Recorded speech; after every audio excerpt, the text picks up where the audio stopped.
This is John, a stay-in caregiver in Israel. Ang aga! Sinong nag-set ng alarm? Joke lang po. 8 ang gising ko kapag ka maayos ang tulog ni Lolo. Pero kapag ka hindi, alas 7 ng umaga, pwede na akong gisingin ni Lola para asikasuhin si Lolo. Ang unang task ko sa umaga ay paliguan si Lolo. Madalas ganyang oras na kami nakakapag-almusal ni Lolo, pero si Lola ang nagpe-prepare ng pagkain namin sa umaga. Pagkatapos namin mag-almusal ni Lolo at maganda ang panahon, kailangan ko siyang ilabas para maglakad-lakad. Kailangan maikot namin ang buong Israel kakalakad. Charot! Ina-advise na lang ako ni Lola kung anong oras kami babalik sa bahay. Pagbalik namin, paiinumin ko si Lolo ng Ensure or gatas, papalitan ng diaper at magpapahinga na siya. At dyan naman papasok ang pahinga ko na 2 oras. Madalas ito ay nangyayari between 1:30 hanggang 3:30 ng hapon. Ayan na yung oras ngayong hapon. Ito yung kay Lolo. Tapos ito yung niluto ni Lola.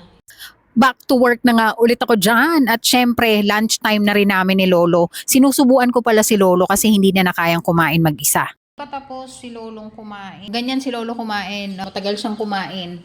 Mabilis na yung 1 oras bago siya matapos. Habang hindi pa siya tapos, ang gagawin ko naman ay magkakape na ako. Kape sa umaga, kape sa hapon, tapos dessert. 5:09 na ng hapon, natapos na si Lolo.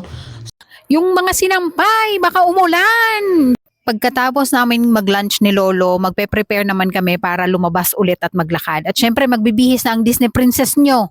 Kapag maayos ang panahon dito sa Israel, 2 beses talaga kami lumalabas ni Lolo para maglakad. Ayun, nandito na kami sa labas ni Lolo. 6:30 na ng hapon dito sa Israel. At i-share ko lang din, ngayon ay May 1, 2025. Kung sa Pilipinas ay nagsiselebrate tayo o ang holiday natin ay Labor Day, dito naman sa Israel, ipinagdiriwang nila ang ika-77 na Independence Day nila. Kaya wala masyadong public transportation, tapos karamihan ng mga tindahan o store, mall ay sarado. Mga 7:30 ng gabi kami bumabalik ni Lolo sa bahay at pagbalik namin, magpre-prepare naman ako ng dinner o kaya minsan si Lola ang gumagawa nito. Kasama din pala sa duties ko ay ang maglinis. Ginagawa ko ito once a week. Ako pala ang nagpapakain kay Lolo, nagbibigay lahat ng gamot niya at nagpapalit ng diaper. Sa isang araw, siguro 6 to 7 times ko siya pinapalitan ng diaper. Madalas, alas 8 na ng gabi kami nakakakain ng dinner. Pagkatapos naman ng dinner, mga alas 9 ng gabi, makikinig si Lolo ng music, manonood ng TV o kaya naman ay magbabasa ng libro. Yung pagluluto at paglalaba ay madalas si Lola ang gumagawa nun. Ipinapagawa niya lang sa akin yung mga bagay na yon kapag sobrang busy niya at aalis siya. Ang gusto niya talaga ay nakafocus lang ako kay Lolo.